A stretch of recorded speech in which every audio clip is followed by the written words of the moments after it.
Are we still missing something? Oh, just the ones that. We're gonna put that on the mentioned. record. And number 16, he answered, right? And then left. Yes. 16 is yeah. Do we want to leave those? You want to remove them? I mean, I'm just thinking if I can. Whatever makes Brenda happy. Is that gonna make Brenda happy? Yeah. Let's Yeah. Okay, that's- How much time do we get? Are you both okay with 30 minutes? Mr. Churak, is 30 minutes enough That's time for fine, you? yeah. All right, 30 minutes. You could do.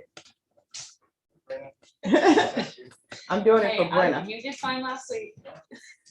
See?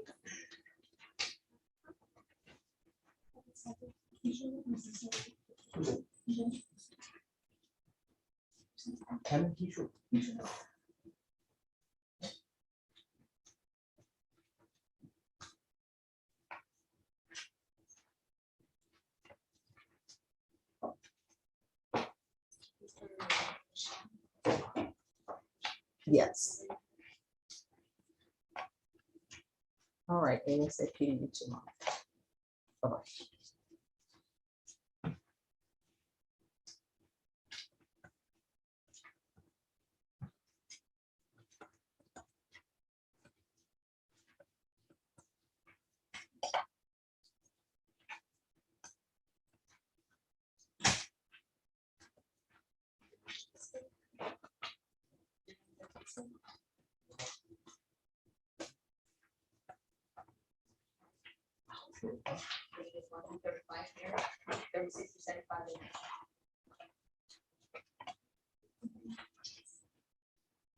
And Brenna, I almost forgot to put on live stream. You know, I'm dependent upon your live feed. Let me make sure. It's- Okay, yeah. All right, the court is going to call. And just wait before we bring them in. Court is going to call 2022 CR 4751, State of Texas versus Kenneth Williams. Can I have parties announced for the record for the state, Marcus Sanders and Brandon Sparks. for the defense? Gary Chirac for the defense. Both parties ready to proceed? State's ready. Defense is ready. All right, the court has been informed that juror number 11 is at the hospital, so that juror will not be here. Any objections to that juror being excused? State, No objection. defense? No objection. Juror number 17, has juror 17 arrived? I didn't do the work. Yes, ma'am. 17 has arrived, okay. You did work. Juror number 29 is ill. Any objection to juror number 29 being excused? State, No objection. defense? No objection. Juror number 68, I believe they're with a sick relative. Any objection to juror 68 being excused? No objection. No objection. All right, then let's bring the jurors in. Who's that first one, number 7? Number 11. 11.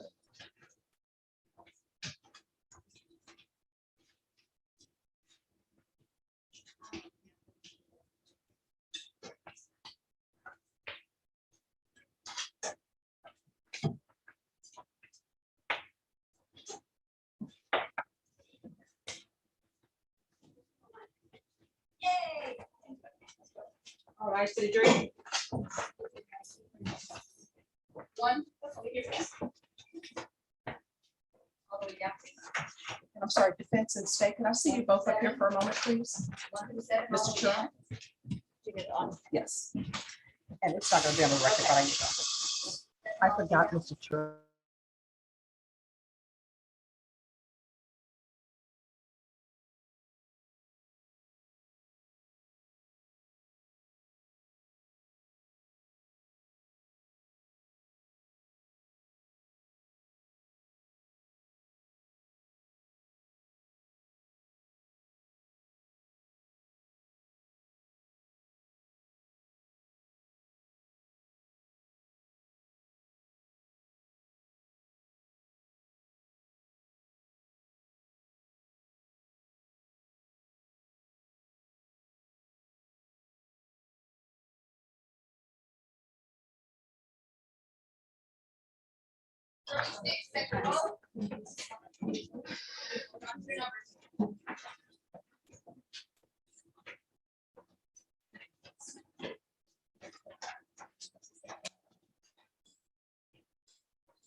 37 to 43. Now we're putting in number 2.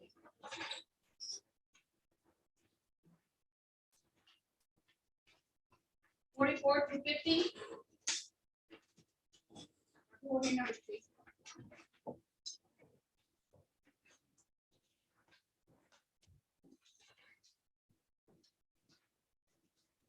51 to 56, back row.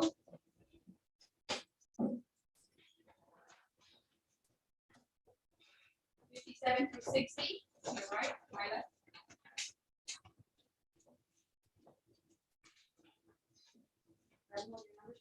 61 to 64, second row.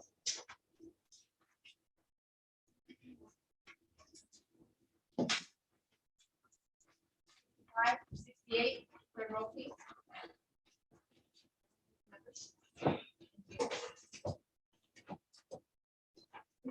72, 73 to 75, last row.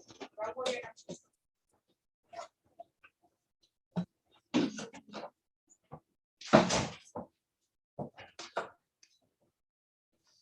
All right, everyone, please be seated.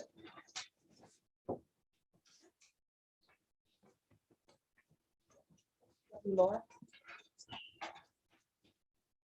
Do they have a mic? Do they have a mic?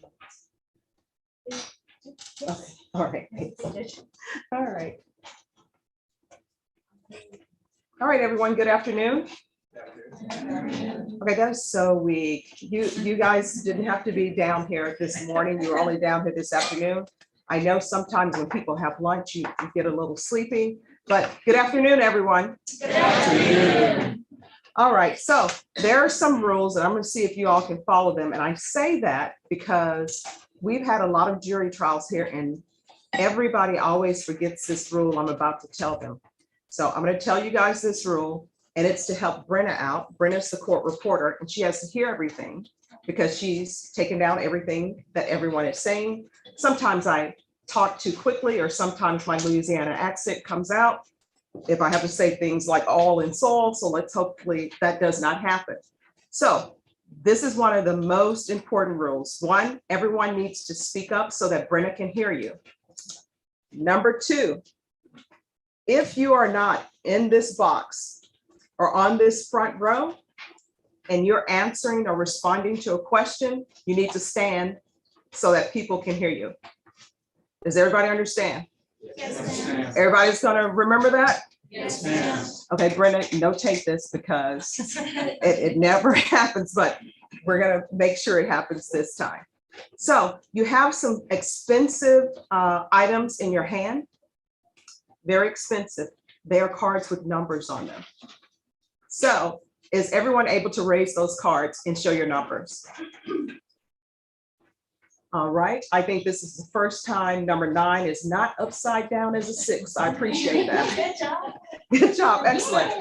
So I asked everyone to raise those numbers because if there is something you would like to say, just raise the number. Or if someone asks you a question and it corresponds to you, raise your number. The other thing that we can do, I think Brenna is an excellent court reporter. I have seen her take down 3 people speaking at once and write notes. But it is Tuesday, it's not a difficult Monday, so we are going to make sure that only one person speaks at a time so that Brenna can take down what's being said, and it will be easy for us and for her. We're going to keep our voices raised. The first thing, this is the 187th District Court. It's on the 4th floor, and I'm Judge Boyd. So which court are you in? 187. I like it. Which floor? 4th floor. Who's the judge? Okay, now y'all trailed off on that end. So the judge is, I'm Judge Stephanie Boyd. So who's the judge? And you probably say, why is she doing this to us? And this is why I do this to you. Because when we give you a break, and we've done this before, we give people a break and then we're sitting, we're waiting for a juror. We're like, where's that juror? Because we can't start unless you're all here. So we're just twiddling our thumbs and I'm like, oh, maybe they went to the restroom, they'll be here.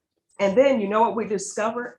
That that person went down the hallway because there are courts all up and down the hallway and they're sitting on another panel. We had already had a discussion. So I learned that I need to tell people that they are in on the, and the judge is, because if ever you get lost, if you remember 187, or if you remember Boyd, because I'm the only Boyd in the courthouse, people will be able to point you in the right direction. And this speech I gave to the last juror, and guess what? We were like waiting for a juror who was in the box, and we're like, where is he? And he's like, I didn't know where to go. I looked up and everybody was gone. So we're gonna make it happen. So I want to let the parties introduce themselves. For the state of Texas, we have, Marcus Sanders. Amber E. Sparks. and for the defense, we have, Garrett Jurak. and could you have your client introduce himself, please? Kenneth Williams. All right, so you all have had a chance to see all of those persons. Does anyone know any of the people here? If you do, raise your card. Okay. So what I'm going to tell you is the charge in this case is aggravated assault with a deadly weapon, and there's also a charge of deadly conduct. I just want you to think about that for a little bit.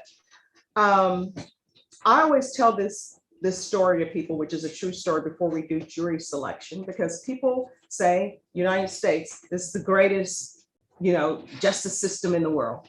And I've actually done continuing legal education courses for people in different countries, Greece, Italy, Paris, London, and you get to see how their system is run. Your country doesn't ask much of you, right? You don't have to vote. They don't force anybody to vote. They don't even have the draft anymore. So if there's a war, you don't have to fight in it unless you sign up to fight in it. And I bring that up because my uncle, who was from Grand Cane, Louisiana, that's where my family is from, super intelligent. So they would skip him in school. And the Vietnam War starts. And they started drafting everybody from Grand Cane, Louisiana. And he's like, I'm not going to be a sharecropper. I'm not picking cotton. I'm not doing that. So he had to get my grandmother to sign for him to be able to go to the Vietnam War. And that's what he did. He signed up, he went. And I tell that story to say, one, that was sacrifice for him and for my grandmother to sign for her firstborn to go off to war. He came back, he's since passed, but he did that. And our country now doesn't even ask us to do that. You don't have to wait for a draft. They're not drafting anyone unless things change. So I say that because this country only asks you to do jury service. And I know that sometimes jury service is taking a lot of your day. There are other places you would rather be, but this is all really your country asks of you, jury service. So that's why we're here today. Now, how many people here have ever had a traffic ticket? Don't be shy. All right, I've had at least one. And when I got my traffic ticket, that was back in the day where they gave you a piece of paper. Now I don't think they give you a piece of paper, it's some kind of electronic thing. So let's say you get a traffic ticket, and that traffic ticket, maybe the officer is saying you ran a stop sign or you didn't yield properly, which I notice people don't understand what the yield sign is, but, or you sped through a yellow light that was actually red. They give you a ticket. When they give you that ticket, they're saying, this is why I'm stopping you. And on that ticket, it has what court you're supposed to show up to, what dates you're supposed to show up to. Now, when you show up to court, that's when you say, I'm not guilty, or either I'm guilty, right? But just accepting the ticket or being told, this is what I'm charging you with, this is the court where you need to be, that's no evidence of guilt. Does everybody understand that? Yes. So in felony court, the way a person is brought forward for trial is when they are indicted.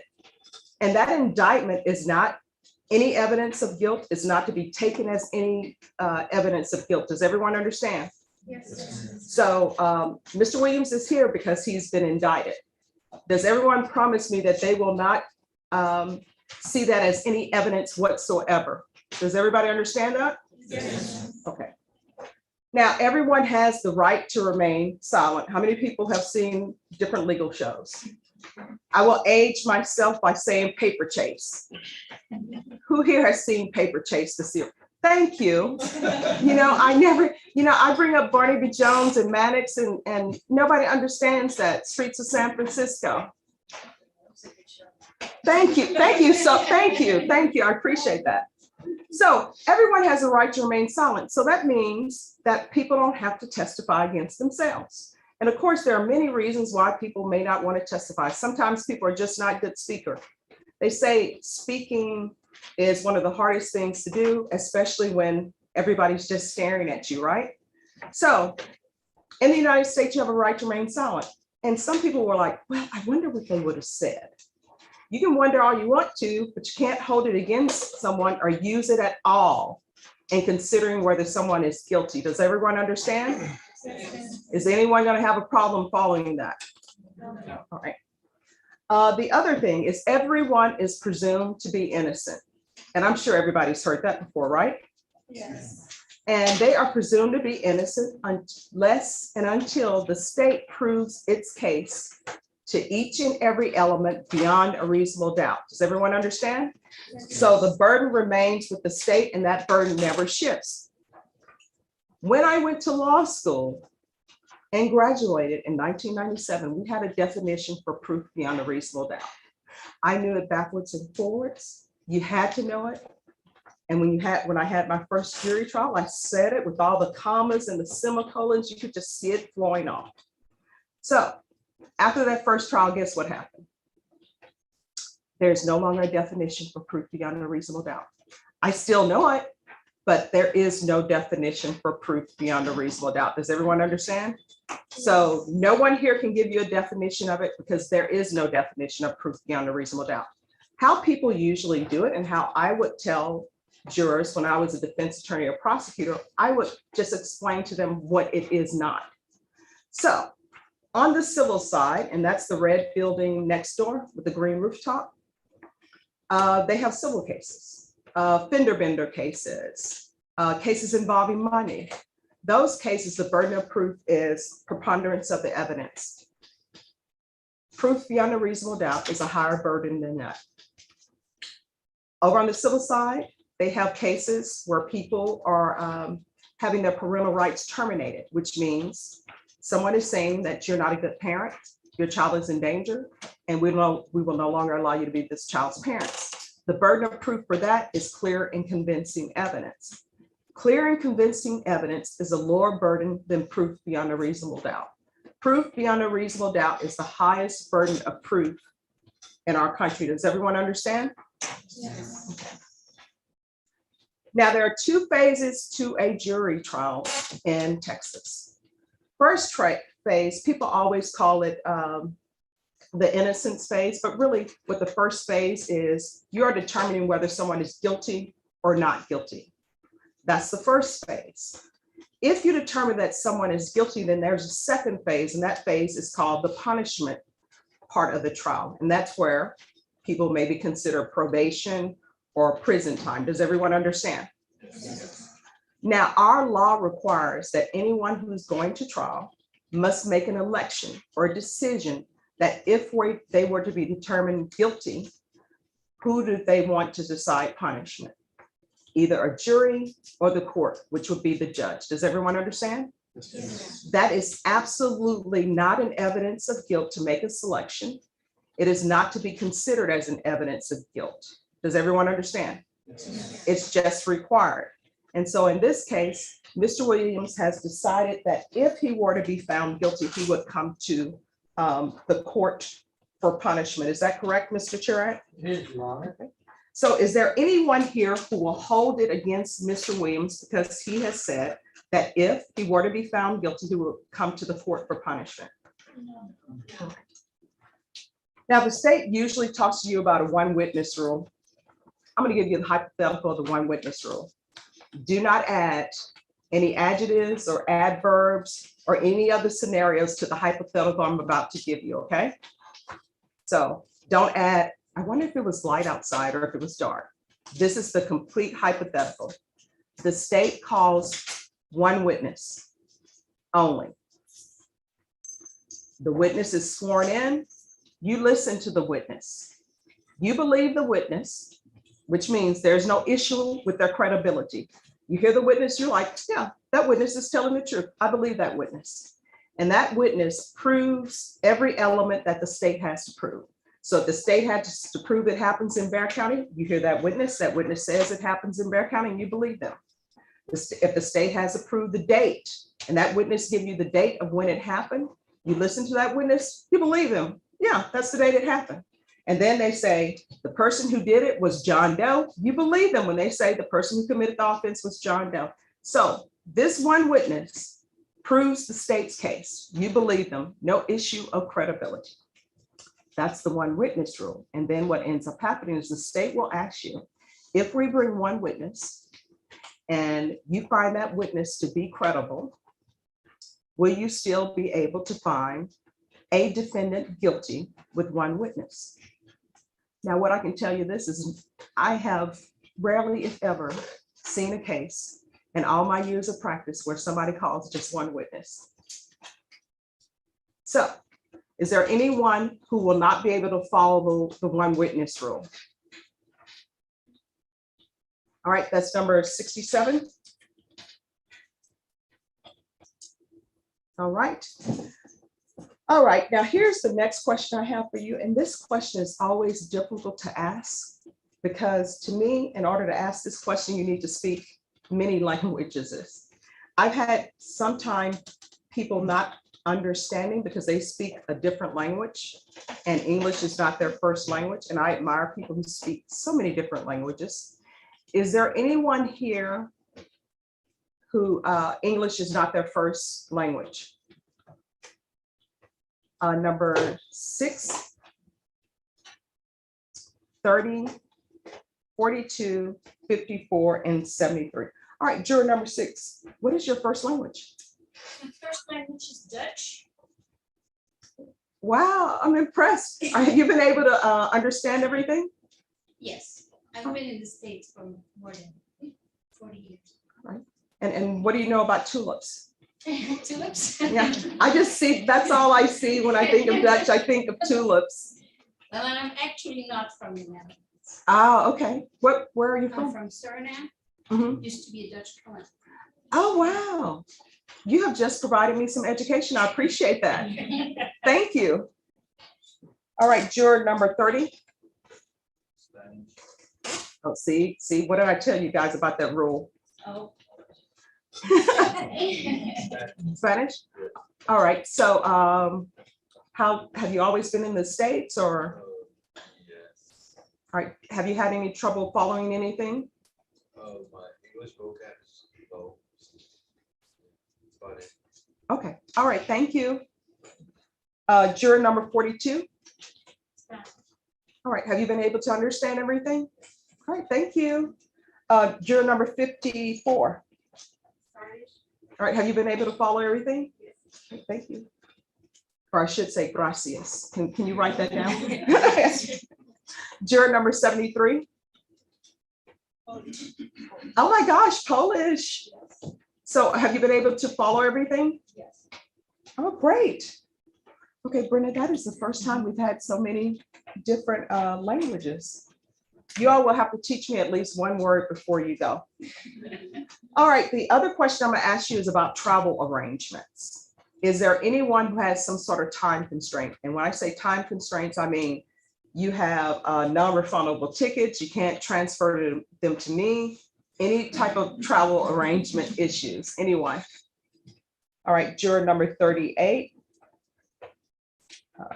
Let's see, 7, 26, 49, 54, 56. All right, juror number 7, what is your issue? Yes, ma'am. I'm getting married in August and my honeymoon is in October.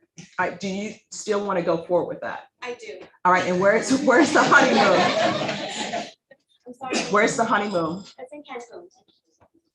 Oh, that is gonna be, oh, honeymoon in Cancun. Yes, ma'am. Okay. All right, thank you very much. Juror number 38. Yes, where are you going? I am going to Boston on 17th. 17th of what month? This month. Okay. What are you doing in Boston? I'm actually traveling with my orchestra, it's gonna tell me for a tour of Boston, Philadelphia, New York. Oh, the youth orchestra. All right, do the youth want you there? Do they want it? Will they be free to do My more son things? said, yes, ma'am, I was allowed to come. Okay. All right, so that's on the 17th of this month. Thank you. Number 26. I'm going to Corpus from June 22nd to the 26th. All right, what are you doing in Corpus? My boyfriend's 21. He's turning 21. So what are your He plans? decided to go to Colorado last year, but delaying like 20 and 30. He saved that. He didn't listen to me, so he decided on Corpus this year. All right, so basically, guys should listen to you. Okay, all right, thank you. Juror number 49.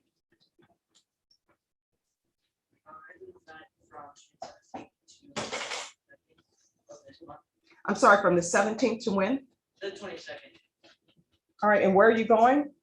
Corpus as well. All right, what, are you going with her to Corpus? Okay, all right, thank you. Number 48. Yes, ma'am, Washington DC, the 22nd of June. All right, what are you doing in DC? My granddaughter getting married. Oh, wow, are you participating in the wedding? Now, just gonna drink the beer, that's all. Okay, you're not gonna be the person to stand up when they say, is there anyone who knows why? No, ma'am. Okay, thank you. Number 54, I'm going to Mexico, when are you going? this week, maybe Thursday. Maybe Thursday, that sounds like it's not, Well, because my daughter's birthday is on Saturday and her dress is there, so I have to get the dress. okay. All right, thank you. Tell her happy birthday for us. Number 50. I'm going to Port Aransas, July 9th to the 15th. All right, if we're still here July 9th and the 15th, you'll be here with us. All right, but you'll be fine. I don't expect this trial to go to July. Juror number 55. My sister and I are going out of town, back to Iowa with her. All right, when are you going to Iowa? All June 23rd through the 28th. right, what are you going to do in Iowa? We're gonna be staying at her house. She lives like in Ottumwa, so there's not really a lot there, but I haven't seen her in a couple of years, so we're just gonna be staying here with her. So if I were to go to Iowa, what would I be doing? What is there for me to do? Nothing. What do you recommend? I mean, I think there's a McDonald's. Hey, now. All right, thank you. All right, and then did I call juror number 56? Yes, Mr. Honor, I'll be in Dallas, or actually Irving, the 13th to the 15th of this month to facilitate two professional education courses. oh, what professional education courses are you doing there? Teach for the Texas Association of School Business Officials, Mhm. distribution and inventory classes. All right, and that's the 13th to the 15th? Yes, ma'am. Okay. All right, thank you for teaching. I teach as well at UTSA. So is there anyone else with time constraints? Number 70. I'm thinking on June 22nd to go to Virginia with my sister. She has a special needs child, and we're going to Florida for a conference. So that is used as a family to learn more about the disability. She's 5 months old, so I'm traveling to my sister to fly with her baby because she's never done that before, and then we're going to go see down there too. All right, well, safe travels. July 15th. All right, safe travels. Number 14. Yeah, I'm traveling the June 23rd to June 27th to Chicago for a family reunion and to see my dying uncle. Okay, all right, thank you. 42. In July, I don't know if that'd be us. No, so if anyone has travel for July, I think you'll be fine. All right, you're welcome. So last question before I turn it over. Do any of you know each other than just meeting downstairs? All right, that's shocking. Usually we have some teachers on here of students, once we had the ex-wife and the current wife. So this is shocking. So before I turn it over to the state, this is the last thing I'm going to tell you all. It's a true story. So you get a chance to know people when you're in law school with them. So I have this great friend I met in law school, and I met a lot of good friends in law school. But she went to work for a civil firm because she's like, I don't want to do criminal law. Criminal law has always been my passion. So I hadn't spoken to her in a while because, you know, on the civil side, you have billable hours and you're always in the office. So she called me out of the blue and she said, I have been selected for a jury trial. She's like, you want to do lunch? I'm like, yeah, we haven't seen each other forever. We can catch up. So she does this part, this selection part, and then they take a break for lunch. She goes to lunch with me. And I'm talking to her and I'm like, how's it going? You know, it's like time hasn't elapsed. We're back in law school together. And she's like, oh, it's going well. I said, how are you enjoying your jury trial? She's like, this is fabulous. And I'm like, I've never had any. I'm like, I'm glad you think it's fabulous to be on, you know, jury selection, but I've never had anybody say that. She's like, yeah, I'm not getting selected. I'm like, why do you say that? And she said, because it's just like law school. I'm keeping my head down, I'm at the back, I'm being quiet. And so I started laughing and she's like, what's so funny? And so once I caught my breath, I said, you are so gonna be on that jury. And she was like, what, why? I said, usually the quiet ones are on the jury. So I tell you this to say, the only other way to get on this jury other than being silent is just raising your card and saying, please select me to be on this jury. So with that being said, I'm going to turn it over to the state, and I ask that everyone, please remember, if you're not in the jury box and you're not on the first row, just please stand when you speak. State. Thank you, Judge. Good afternoon, everybody. So, as Judge said, my name is Marcus Sanders. This is Brigham Sparks. We're the CEAs in the sport. I'm going to talk about some things. This part of the trial is called voir dire. It's also called jury selection. It's our chance to get to talk to you. It's the only chance we really have to talk to you. So we're going to ask you some questions. We're not trying to pry into your personal business or anything, but we need to know if you would be the right juror for this particular case. So just keep in mind that everything that I'm asking is just trying to find out if this is the right case for you. So the question is, can you be fair and unbiased in this particular case? Can anyone give me a reason why someone couldn't be fair and unbiased in the case? Juror number 4. Give you a reason why someone would be unbiased or Would be unable to be fair and unbiased. so unable to, maybe they.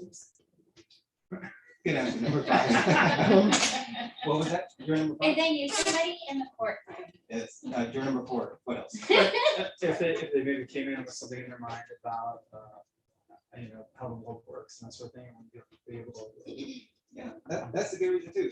The example that I give is when I was a misdemeanor prosecutor, I was working late one day, got out around 8 o'clock at night, and I went to my car, and it was parked on the street, and it was broken. I was mad. I mean, I just started, didn't have any money. And so every time I handled a burglary vehicle case, the local misdemeanor, I was thinking, could this be the person who broke in my car? And I was like, if I ever got caught for jury, I would think this is probably the guy who broke in my car. I wouldn't be able to be fair and unbiased in that particular situation. That's my personal example. And so as I'm asking you questions and as we're talking, just sort of keep that in your mind.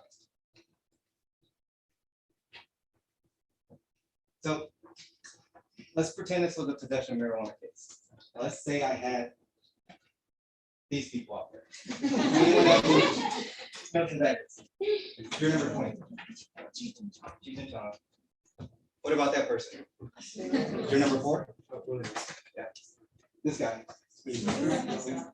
And these guys. Yeah. I tried to cover all the generations. So who are these? Who are these people? Yeah. And so if we were trying to possession marijuana case, the last jury panel, someone was like, well, that doesn't mean that they can't be fair and impartial. And it's true. Just because all these guys really like to smoke weed, that doesn't necessarily mean that they can't be fair and impartial in a possession marijuana case. But as a prosecutor, I'm not willing to risk it. Y'all know where I'm going. If you're chosen on this jury, you're going to be asked to take an oath to render a verdict based on the facts and evidence presented, nothing else. So as the judge said, I'm going to cover the first offense, aggravated assault. before I can talk about aggravated assault, I'm gonna talk about assault. Who here can tell me what an assault is? Who knows what an assault is? Your number 13. A threat? A threat could be an assault, yes. Your number 17. I was just scratching. I know. Got my eyes. What else could be an assault? Tax. Attacking someone? Yeah. Your number 21? Physical violence. Physical violence. Yeah. So there's a legal definition for an assault. Whenever there's a legal definition, I'm going to try to cover it, but we're also going to sort of break it down and say in plain English. Person commits an offense if the person intentionally, knowingly, or recklessly causes bodily injury to another, intentionally, knowingly, or threatens another with imminent bodily injury, or intentionally or knowingly causes physical contact with another when the person knows or should reasonably believe that the other will regard the contact as offensive or provocative. Those first two are Class A misdemeanors. That last one is a Class C. We're going to talk about the first two because those are actually cases that we handle here over in the district attorney's office. So intentionally, knowingly, or recklessly causes bodily injury to another, or intentionally or knowingly threatening another with imminent bodily injury. Bodily injury has a legal definition. It means physical pain, illness, or any invisible injury the victim can testify to pain that they suffered. Does that make sense, everyone? Why a victim can just testify to pain? Yeah. Would everyone agree with me that not all injuries actually you can see visibly, right? Right, like a concussion, maybe if they have internal bleeding or something like broken bone, doesn't necessarily. So the law says that a victim can testify as to pain. So my first question I'm going to go through, I'm going to ask you to raise your card if you fall into each category. The question is, even if there is not a visible injury from the assault, you feel that criminal charges should still be brought. And so the first category is going to be strongly, slightly, slightly strongly. Agree or disagree? So who strongly agrees with that statement? That even if there is not a visible injury, criminal charges should still be brought. If you fall in that category, raise your card.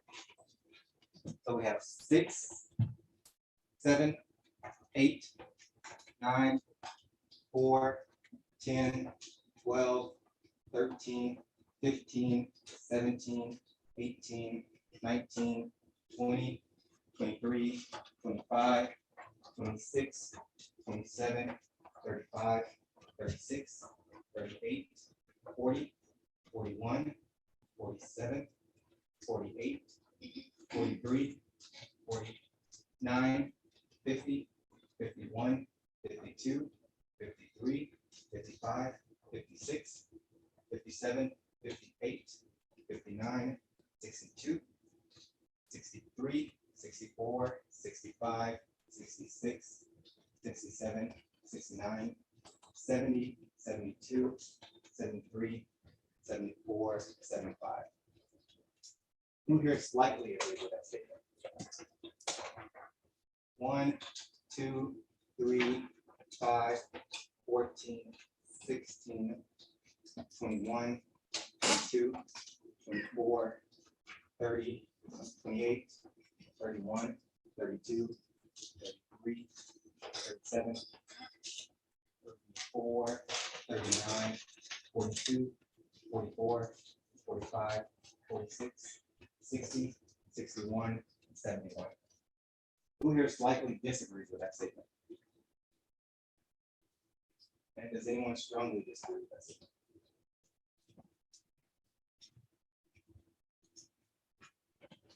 The second way that someone can commit an assault is by threat. And a threat can be communicated by words or by acts or by conduct. Would that be an assault? Yes.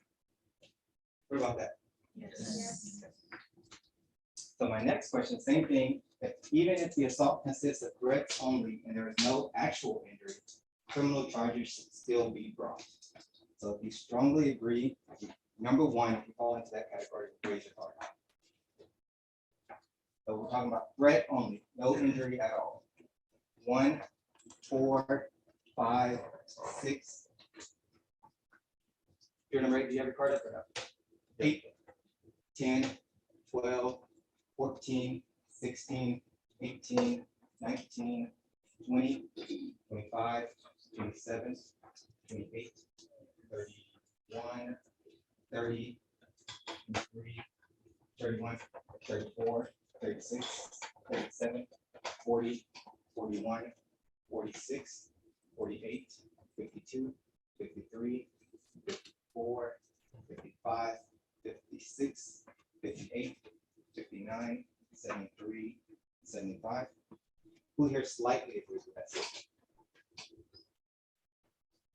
2, 3, 7, 9, 15, 17, 21, 22, 24, 26, 32, 33, 35, 38, 39, 42, 43, 44, 45, 47, 49, 50, 57, 60, 61, 62, 63, 64, 65, 67, 69, 70, 71, 72, 74.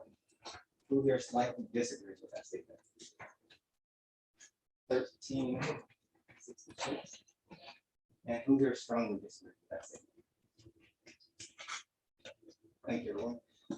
So what makes an assault aggravated? I'll give you a hint that there's two ways. First way is serious bodily injury. Serious bodily injury has a legal definition. Bodily injury that creates a substantial risk of death or that causes death, serious permanent disfigurement, protracted loss or impairment of the function of any bodily member or organ. Second hint. What's that? What about that? That. So based on those four hints, can anyone guess what the second way in aggravated case can be aggravated? Use it. Yes, exactly. A weapon, specifically a deadly weapon. Deadly weapon has a legal definition. It's one, either a firearm or anything manifestly designed, made, or adapted for the purpose of inflicting death or serious bodily injury, or anything that in the manner of its use or intended use is capable of causing death or serious bodily injury. So now that y'all know the legal definition of deadly weapon, does everyone still feel that all four of those things are deadly weapons? Yes. Does anyone not think that they're all deadly weapons or could be deadly weapons? So a person commits an offense if the person commits an assault, that's what we talked about, either causing bodily injury or threatening bodily injury. And the person either causes serious bodily injury to another, or they use or exhibit a deadly weapon during the commission of the assault. Does that make sense? That there's two ways someone can commit an aggravated assault, either causing serious bodily injury or causing an assault, whether it's by bodily injury or threat, but you have a deadly weapon when you do it. Does anyone have any questions about that? So use or exhibit, there's no legal definition for use or exhibit. If you're chosen on the jury and there's ever a word that's used, use the common meaning, understanding of the word. In this picture, is that person using or exhibiting a gun? What about in this one? This one? What about this? Does anyone think that those people aren't using or exhibiting a deadly weapon when they do it? So if you're chosen on the jury again, you'll hear us say elements of offense. I believe that's elements is just how we're trained in law school. It's how we break down the law. We make sure, for us, it's to make sure that we get everything that we need to get, that we prove all, like everything that the law tells us that we have to prove. For the defense, same thing. It's sort of their way to attack certain parts of the law. So we break it down, we break the law down into elements. So this is what we have to prove. On or about a certain date in Berry County, the defendant intentionally, knowingly, or recklessly caused bodily injury, and this is for an assault, to another, and we have to prove how they did, how they caused it. So one thing we haven't talked about yet is intentionally, knowingly, or recklessly. Because this is a class A, or sorry, class B or higher offense. It's not like a traffic ticket where there's no mental part of it, like you can just be speeding and there's no proof of harm. So for these type of offenses, we have to prove that the person had the mental state that goes with it. So we have to prove that it was either intentionally, knowingly, or recklessly. There's a legal definition for each of those words. It's long, I'm not gonna read it. The judgment on the jury will be given to you, but this is how I break it down. Intentionally, it is your objective to engage in the conduct or to cause a result. So let's say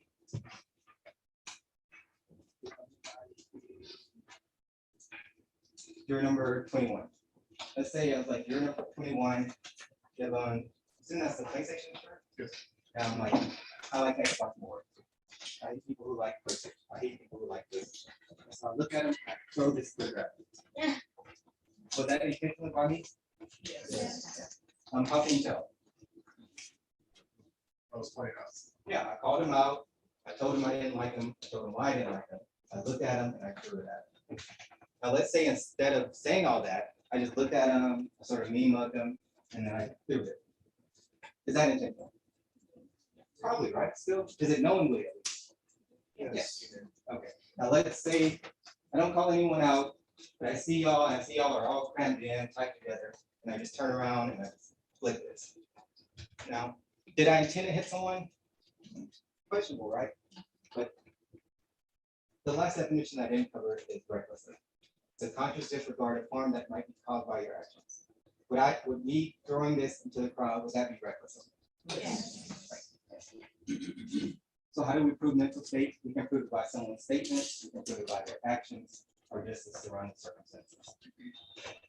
So the elements of aggravated assault on or about a certain date in Bexar County, Texas, the defendant commits an assault and either causes serious bodily injury or uses or possesses a deadly weapon during the commission of the assault. The other offense that the defendant is being charged with is deadly conduct. This one's a little bit simpler. These are the elements of deadly conduct. On or about a certain date in Bexar County, Texas, the defendant knowingly, so there's no intentionally or recklessly, it's just knowingly. But if we prove it, the way that I had them listed before,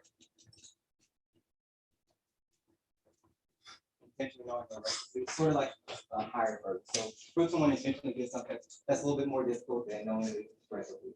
Does that make sense, everyone? Yeah. So for deadly conduct, if we prove it was intentional, then it's also knowing. On or about a certain date in Bexar County, Texas, the defendant knowingly discharged a firearm at or in the direction of one or more individuals. Does that offense make sense to everyone? Does everyone understand what we have to prove in that situation? Does anyone have any questions about it? So what we don't have to prove? Anything that wasn't one of the elements listed. or aggravated assault for deadly conduct. The most common question that we get is why someone did something. Who knows why a particular defendant commits an offense? Who's the best person to answer that question? The defendant, but we're not in the defendant's head. We're not in any defendant's head. We're not in anyone's head. And so the way that that's why we're not required to prove why someone did it, because there's no way of necessarily knowing. And so we have to prove the criminal offense. Judge, talk about the burden of proof. Reasonable doubt, there's no legal definition for it. All we can say is what it isn't to us. It's not 100%. It's not removing all doubt. It's not beyond all possible doubt or beyond the shadow of a doubt. It's beyond a reasonable doubt. This is the burden that's used across the country in all jurisdictions, from Class C, traffic tickets, to murders.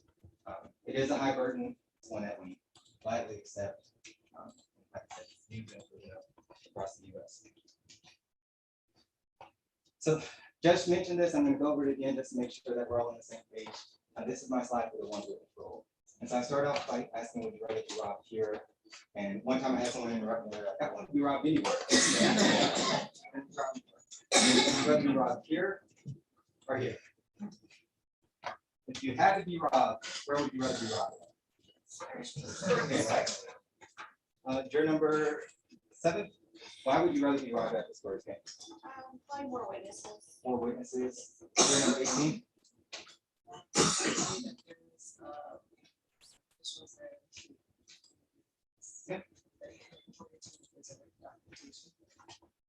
Anyone else? Cameras. Yeah, your number, for that four. There's Your number two. cameras. Yes, there could be cameras, there could be all sorts of evidence, right? But the law says, and actually, let's talk about some types of evidence. So evidence is anything, any person who takes the stand, they take an oath to tell the truth, that's evidence. So there could be a victim, there could be police officers, there could be eyewitnesses, that's all evidence. There's any videos, photographs, that's evidence. If it's admitted and you can take it back with you, that's something that you can consider. There's physical evidence as far as like a gun, fingerprints, all that is possible evidence. Can anyone give me a reason why some of those evidence may not exist? Let's talk about a victim. Can anyone think of a reason why a victim may not exist? They could be dead, right? Let's say they're lying. Is there a reason why a victim may not be called to trial, may not testify? 32, scared. Anyone else have another reason? 25? Minor. Could be a minor. Okay. 48? Traumatic injury. Traumatic injury. Anyone else? 24? I can't hear you or see you. I'm sorry, can you say? Coma, yeah, so some sort of injury, maybe fear, and those same things would apply for all of us, police officers, eyewitnesses, etc. As far as physical evidence, and video, that's the type of physical evidence. Can anyone think of why that might not exist? 28. It wasn't found. Wasn't found. It might not be admissible. Very exactly. Verified. Yeah, there's certain rules that we have to follow for everything, for all of the court proceeding. And so some things aren't admissible in court. For example, police reports aren't admissible. We'll go over that. Sometimes things get deleted, right? And then sometimes people just don't know that there is certain evidence that they should collect. So my question for you is, if only one witness, and actually, let me go back. So Spurs game, Robert, who here feels that you were talking about a Robert case at a Spurs game, they would want to hear from every fan in attendance who saw that Robert. It's like, I need everyone to testify in order to find someone. Does anyone feel that way? So that leads me to my next question. And it's what the judge covered. So if only one witness were to testify to all of the elements of the offense, and I believe that witness beyond a reasonable doubt, I would be able to find an individual guilty. And so I'm not going to do the slightly or strongly agree, but does anyone have an issue with the one witness rule? They're saying that juror number 67. Anyone else? 15. Okay, let me break this down. Yeah, 5. You get 16. If it's a video, and if you got one witness, is that? So you're doing what the judge told you I'm not to do. So you can't add any additional factors to it. It's just one witness, they take the stand, they swear to tell the truth, you find them credible, and you find that they prove every single element beyond a reasonable doubt. Beyond a reasonable doubt. Correct. Whatever that definition is to you, but internally, you're like, that person proves the case. They prove all the evidence. Yes, sir. Okay, so now so who, given what I just said, and given what the judge said earlier, who would still require more than just one witness? Juror number 5. 1, 5, 9, 10, 13. Okay, so I go. All right, just 1 second, pause for a moment. I'm gonna pause your time. This is the one witness rule. The one witness rule is one witness is called to testify. Maybe it's somebody's mother. Maybe it's the Pope. Maybe it's Mother Teresa. That person gets on the witness stand, they're sworn to tell the truth. You listen to them testify. You believe them. You believe everything that they've said is true. There's no issue of credibility. There's no issue of it was a dark alley. Let me give you some more facts. It's bright lighting. The person has perfect vision. The person has perfect health. They saw everything. The person is mentally sound. There are no issues with that. They are called as a witness. They raise their hand. They swear to tell the truth. They tell the truth. You believe they're telling the truth. They are credible.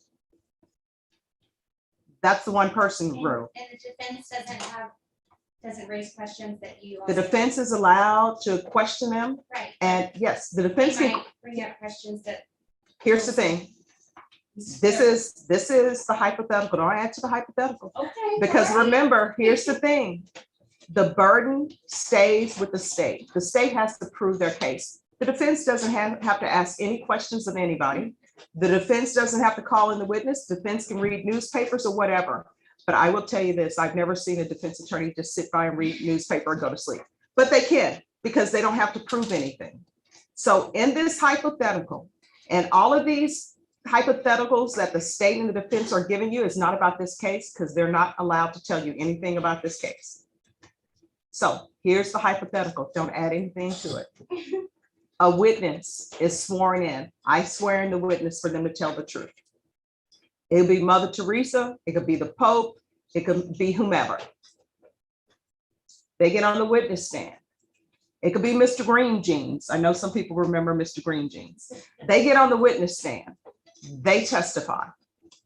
And you believe them. There's no issue with their credibility.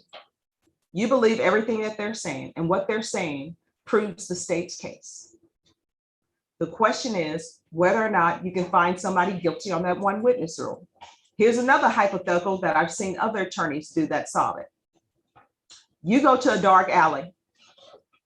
You get mugged in a dark alley. You know who did it.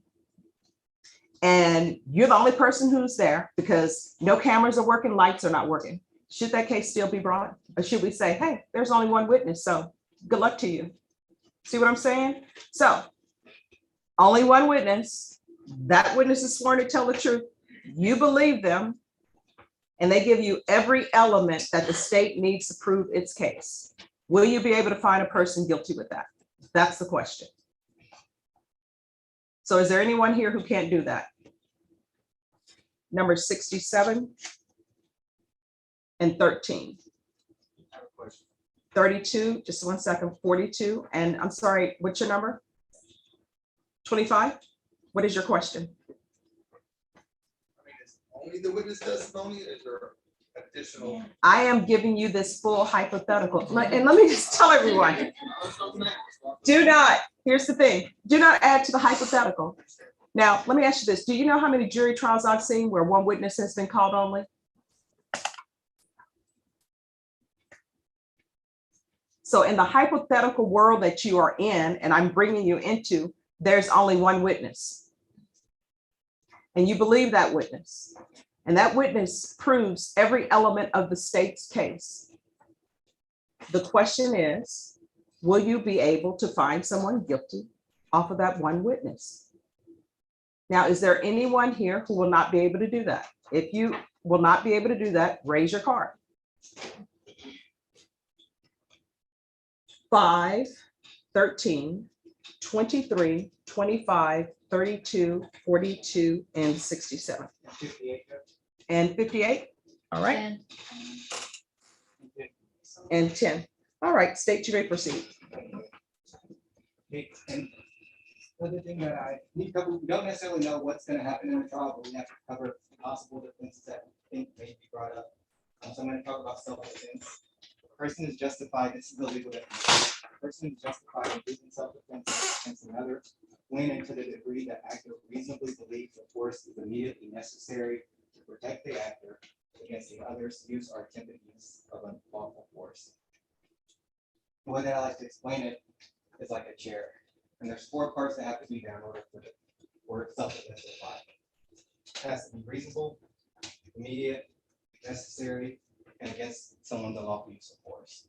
Otherwise, it's not an appropriate self-defense claim. Does everyone see that? Have you, and these are questions that I'm just trying to find out if this is the right case for you. Have you, a close friend or family member, ever been arrested, charged, or convicted of assault or similar offense to the point to where it would affect your ability to serve on this particular charge? If that applies to anyone, please raise your card. Your number is 36 and 59.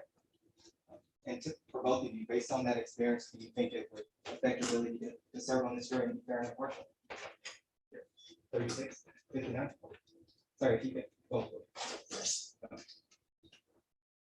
Do you know someone you believe has been treated? Did that last one apply to you? Remember? I have a brother that done that before. Okay. And so he was charged. Would that affect your ability to serve on this jury? No one that is. Brother, my parents. Threatened me 5 years. There was only one witness. That was my little nephew. He was 19 years old. And when I had it, he was the only witness. And so could you set that experience aside and base, I guess, a verdict on only the facts that are presented from the witness stand and the evidence? Or is that going to play a factor? Correct. I'm sorry, say that. On the witness? You mean with the witness? Can you sit on a case and set your past experiences aside? If I was personally witness, yes. But if I was one of 30 witnesses far away, if I had to be present, everyone.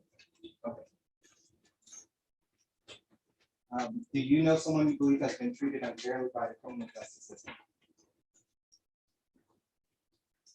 Have you or someone you know had a negative experience with law enforcement that you think would affect your ability to be fair and impartial in this particular case?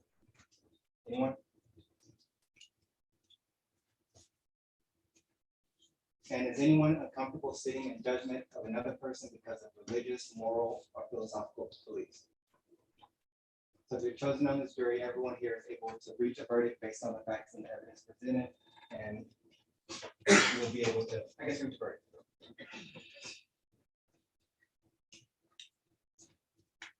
No, we're not. Sir? There's no punishment in this case. Yes. Leslie, is there anything else that I didn't cover that that we should know? This is your chance to just speak up. Let us know anything that didn't come up yet. Why you think that you wouldn't be able to serve on this case? Okay. And then I just want to cover a few people who didn't answer the questionnaire. I will call you out. So juror number 9. Ma'am, what do you do for a living? I'm a financial analyst. Juror number 32. What do you do for a living, sir? Sir, what did you do prior? The structural steel drafting. Juror number 51. 51. Yes, sir. What do you do for a living? What do you do for a living? Oh, shipping. Exports. Okay, and juror number 52. Okay, I can't hear him. can you say that again? How old are you? Anything else? Anyone? Guys, I don't know if I should answer this or if this should come out, but my mom's a bailiff here, Michelle. I didn't know that we could discuss. Okay. Do you know which court she's in? She's right here. Oh, that's your mom. It's Michelle. Michelle, could you raise your hand, please? That's his mom. Okay. So knowing that your mom is a bailiff in this court, would that affect your ability to serve on the No, not at all. jury? Thank you, Judge. All right, you're welcome. Does anyone need a short break? Or are you okay to continue? Oh, who needs a short break? All right, so I will give you all a break, but here's the thing. Which court are we in? What floor? And who's the judge? All right, so here's the thing. Like paper chase, look to your left and look to your right. All right, you're each other's buddies. So what I'm going to do is I'm going to give you all a break until 3:15. So that should give everyone a chance to make it back and take care of whatever you need to take care of.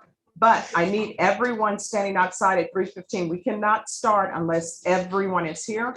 And you all have to leave the room. When one person leaves, everybody leaves the room together, okay?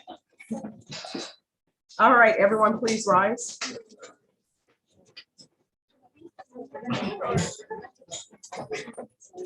Oh, you can leave your numbers behind in the seats. Yes.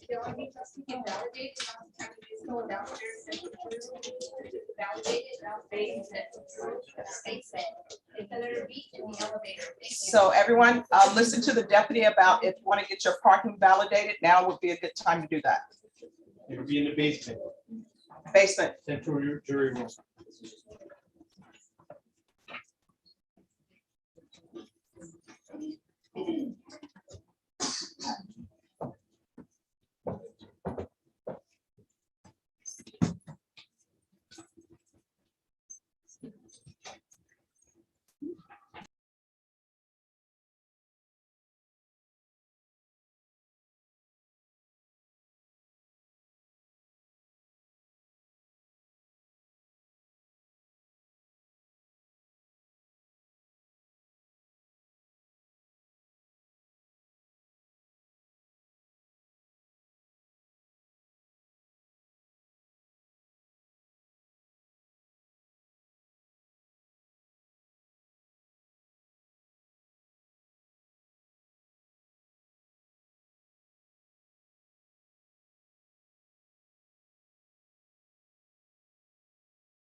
Yeah.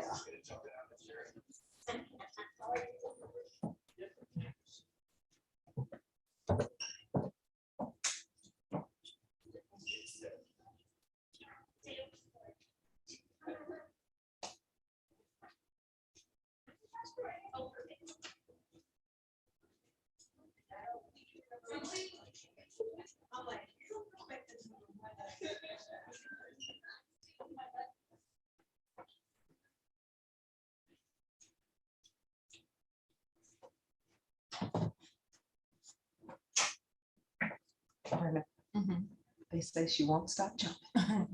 So that's on my to-do list. How Yes. much time did I have left? You were done. Oh, yeah. Yeah. Sorry. You almost used your full 30. For future reference. Yeah. Yeah. You were like right Yeah, there. you were close. But I never really cut people off. I was gonna give you, I know you had gone down past 4 minutes, but I was just gonna give you a 2-minute warning.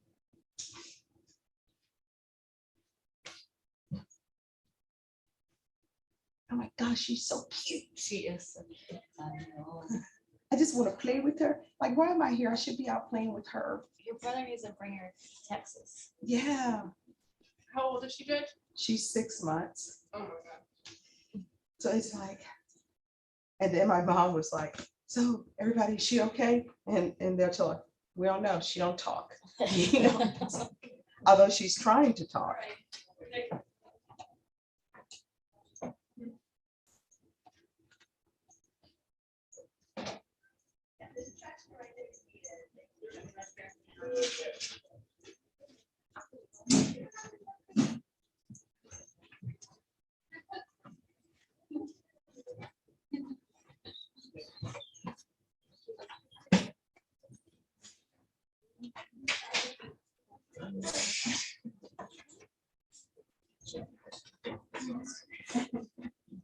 No, you can sit. You stand for it.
All right, you guys did great coming back. Usually, or have I just jinxed us? Usually we will have one person missing, but it looks like we don't. Brenda, you always tell me, you just jinxed us. Yeah. All right, everyone, please be seated.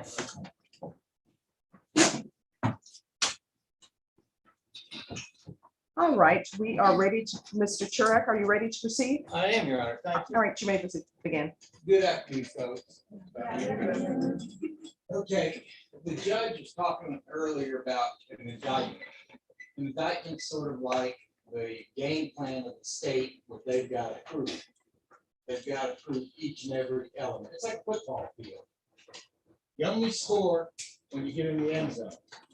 In order to get in the end zone, you got to go 10 yards at a time. All right, so that's what the indictment is. It shows all the elements. In the United States, we have a document called the Constitution. It provides in the Sixth Amendment that people have a right to a jury trial. That's why we're all here.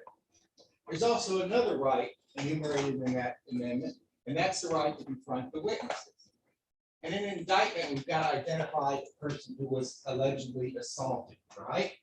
We need a name. We'll pick a name out here, say Captain Kangaroo, since we have Mr. Regis. Okay. So we would expect, would we not, Captain Kangaroo to stay on the stand and testify, right? You'd all require that, right? For the defense, the defendant to be able to question Captain Kangaroo since he's a complainant, that's what the Constitution says. So you would all agree with me that Captain Kangaroo has to sit in that box Your and Honor, answer can my I finish question. a proper commitment question? All right, that'll be overruled. You all agree with me on that, right? Confront the witness. Okay.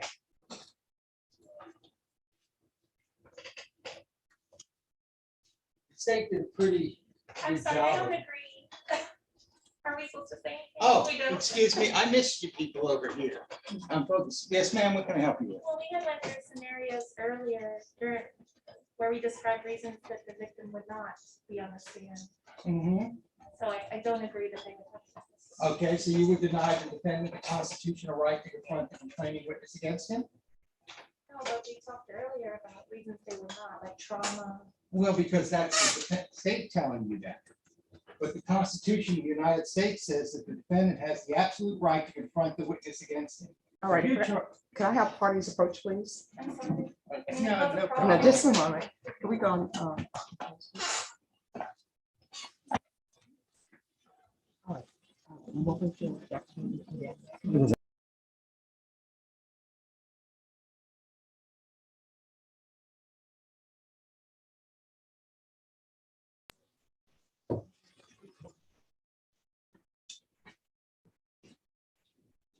Okay, moving on. A number of y'all have relatives that are involved in law enforcement. I believe number 43. Your mother. Yes. All right. Just because your mother's a bailiff here, you think it would affect you as being the juror in this case? No, not at all. Not at all. Now, would you go home and talk to her about the case? No, I mean, I don't even go there. Good job, Mom. You better clean that up. Okay, we got number 40? No, 48. Yes, sir. Law enforcement relative? Yes. Who is it? My stepson, FAIH. Oh, okay. You have any kind of relationship with him or anything? Just because you're related to someone in law enforcement, that affect you being a proper juror in this case? You wouldn't give more credence to the testimony of a law enforcement officer versus anybody else? Thank you. God, I can't believe my life anymore. 60. Law enforcement, right? Yes, Who's that? myself, I'm retired federal law enforcement, Okay. What division?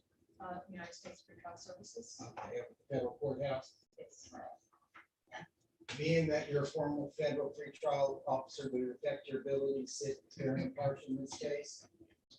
No, but I do believe in the beyond the reasonable doubt. How about confrontational witnesses? You believe in the Constitution, right? All right. There's 62, law enforcement, Yes. Who is that? I have a nephew. He's All right. a sheriff. Bear County. Yes. Would it affect you being a juror in this case to have a nephew who's a sheriff's deputy? No, sir. 63?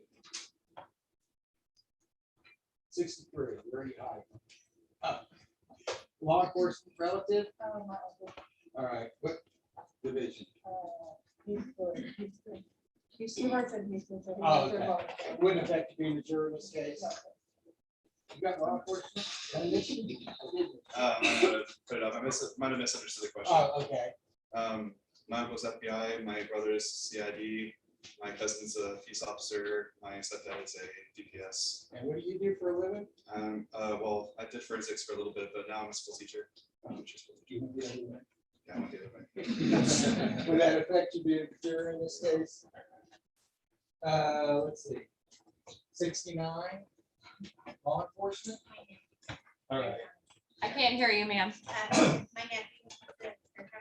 Any reservations about jury in this case because of that? 72, It's my brother-in-law, okay. SAPD. All right. You got a good relationship with your brother-in-law? No, not really. All right, let's see, you're ready to tell horror stories? Nah. You're receptive. All right, now we've had some jurors here that also sat on criminal juries. I believe juror number 3. 3. Did you sit on a criminal jury? Oh, no. I thought you did, you answered the questionnaire. Wrong, I put the wrong one.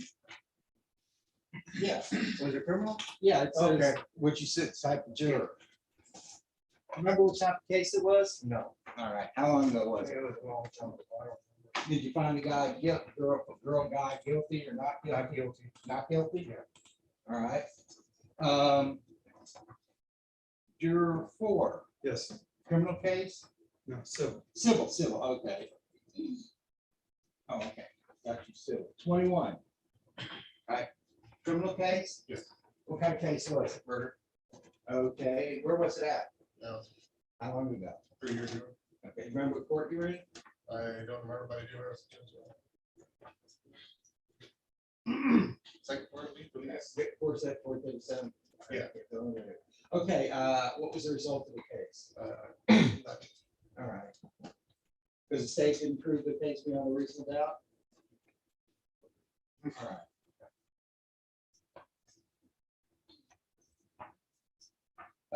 Juror number 33. You sat on a criminal jury? Yes. Okay, and what kind of case was it? Child molestation? Ooh, okay, and do you remember the results of the case? Yes. Guilty or not guilty? Guilty. And so you believe the state proved the case beyond a reasonable doubt? Yes. Juror number 40. I believe your questioner said you were a complainant or witness or something involved in a criminal case. I can't hear you. I can't hear you, ma'am. No, nobody first. I can't hear you. No, You weren't? no. Maybe I wrote. Yeah. Hold on, let me look. Sometimes these things.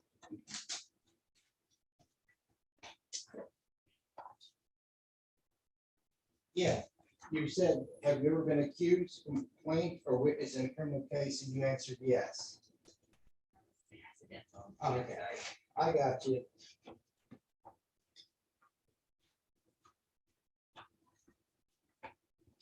In juror 3, you answered yes to that question too. Right. Were you a witness or No, I wasn't. you were just a But I juror? think it was civil. Okay, yeah. All right.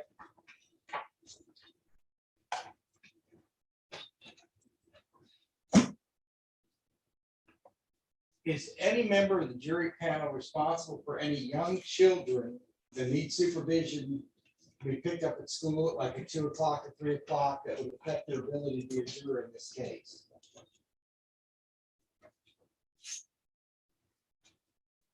Let me get your number. 8, 13, 47, and 54. How about anybody? Yes, ma'am. I have a 16-year-old that doesn't drive and he's working in the summer and they do have to take him to his job. But he's at school in summer, so I don't know how that falls into. You got a 16-year-old worker working? Yeah. Judge, I move she be excused immediately.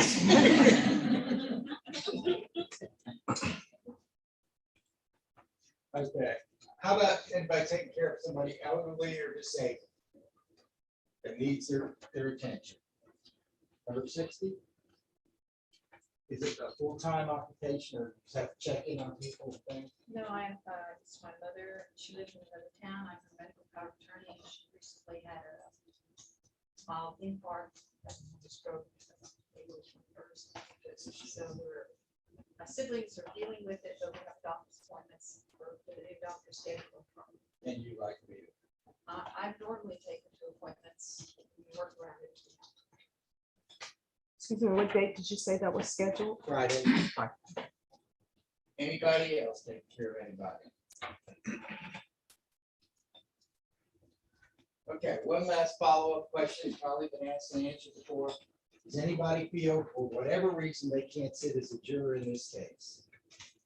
I'm a little worried that I might not be able to pass like a fair judgment. An acquaintance of mine just passed away a couple days ago from assault with a deadly weapon from head trauma. That's a good reason to bring it up. So, Yeah. real good friend of yours, you'd be kind It's of. my girlfriend's cousin who was also like, always hung out with my family gatherings and stuff. So it'd be hard for you to sit there and be impartial knowing that a good relative, good friend of yours was hurt, that was killed by the same. Gotcha. Yes, ma'am. My job, yesterday I was threatened by. Excuse me, what is your juror number? Oh, please? number 10, sorry. be honest. My job, yesterday I was threatened. I work in HOA management, I was on site, someone got pretty crazy. So I de-escalated, but I don't know, I'm still taking a lot of precautions and I filed a report. So you're on edge now. Huh? A little bit, just a little bit, it's crazy times. You don't know how to take what people really say or threaten me and my family. And got my first name and my license plate and said they were coming after me. So that would be effective. So you want to be fair and impartial on a case like this. Just makes me a little edgy, Especially when you're on the HOA, you got some. No, 3 letters that do not make people happy. So, Okay. thank you. Thank you, ladies and gentlemen. Judge. All right, ladies and gentlemen, what I'm going to do now is I'm going to have you all wait for us outside. To everyone who's sitting in the box, I need you to take all of your personal items out of the box. And everyone, please leave your expensive numbers behind. So if everyone could wait out in the hallway for us, everyone please rise.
Who was the attorney for Houston story?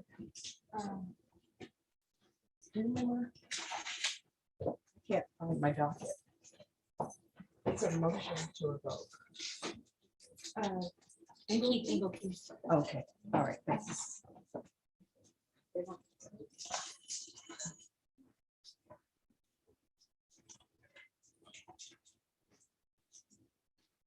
All right, so state and defense, if you all will confer and let me know what you can agree upon.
All right, we're back on the record outside the presence of the juror. These are the jurors. It will be number 7, 9, 12, 15, 20, 22, 27, 31, 34, 35, 38, 41. Any objections from the state? No objection. Any objection from the defense? No objection. The alternates will be number 46 and 48. Any objection from the state? No objection. Any objection from the defense? No objection. All right, let's bring the jurors back in.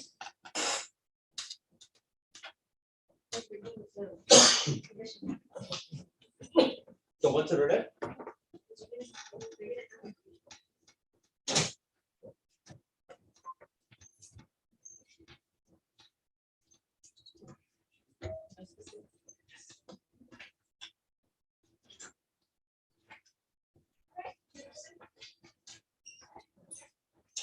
All right, please rise.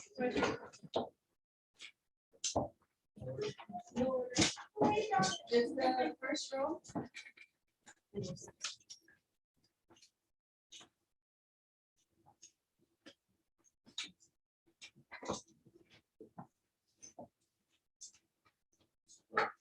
the jury will just go up to the edge, so you're gonna sit. Sit wherever they sit down. All the way to the end. Yes, all the way to the end, all the way to the end, so everybody could. I'm struggling to get it.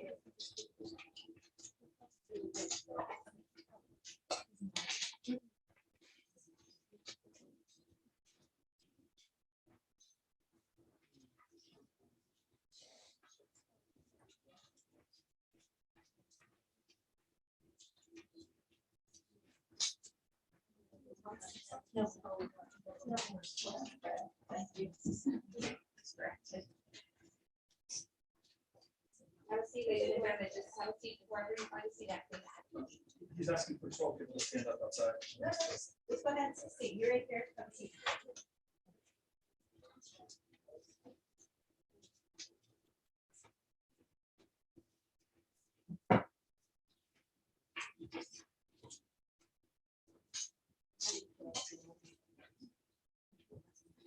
Just have a seat.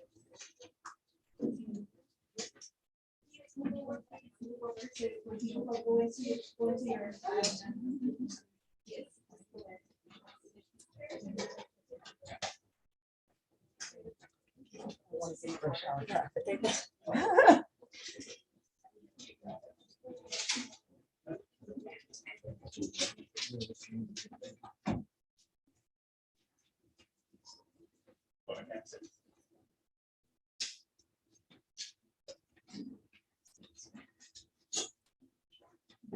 Yes. Come on forward to here. All right, everyone, please be seated.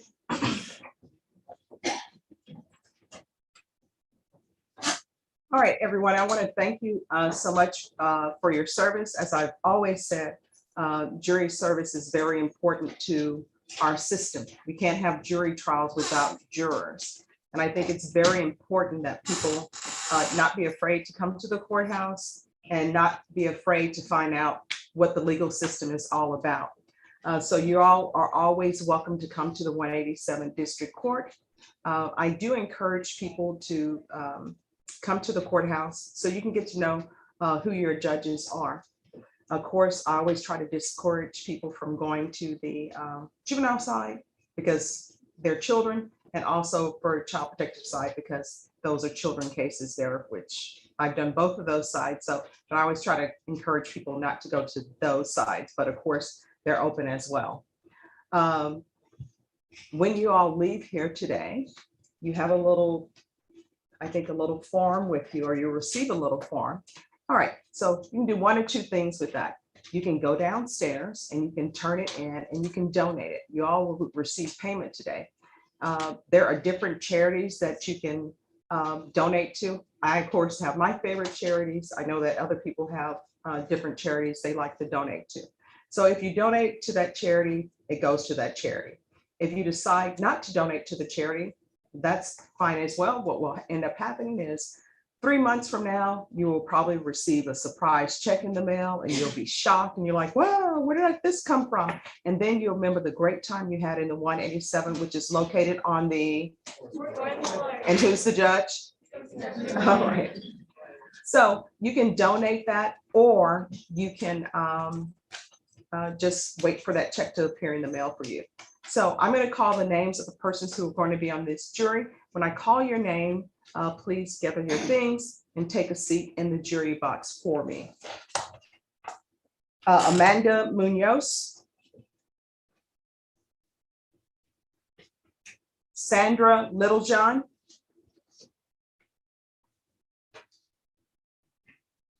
Brittany Pena,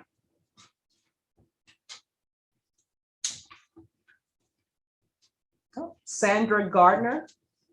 You have 2 Sandras. Rochelle Eberline or Eberline.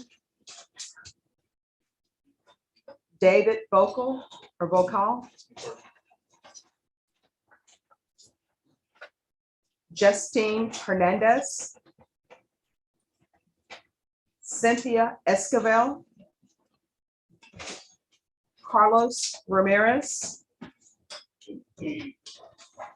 Lisa Longoria. Larissa Langley.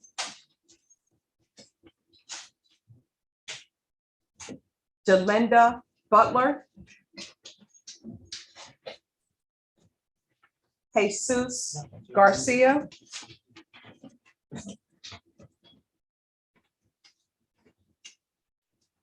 Michael Januszewski.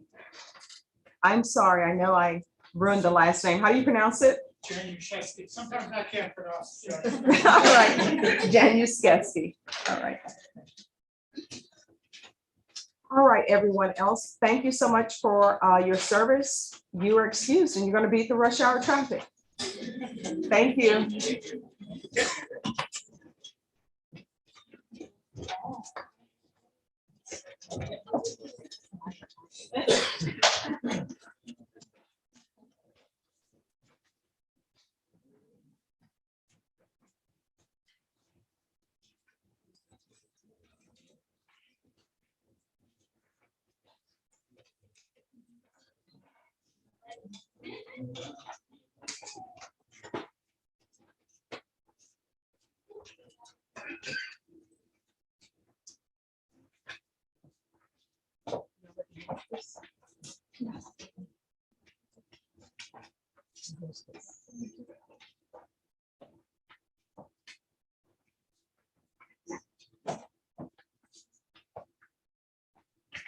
All right, everyone, please be seated.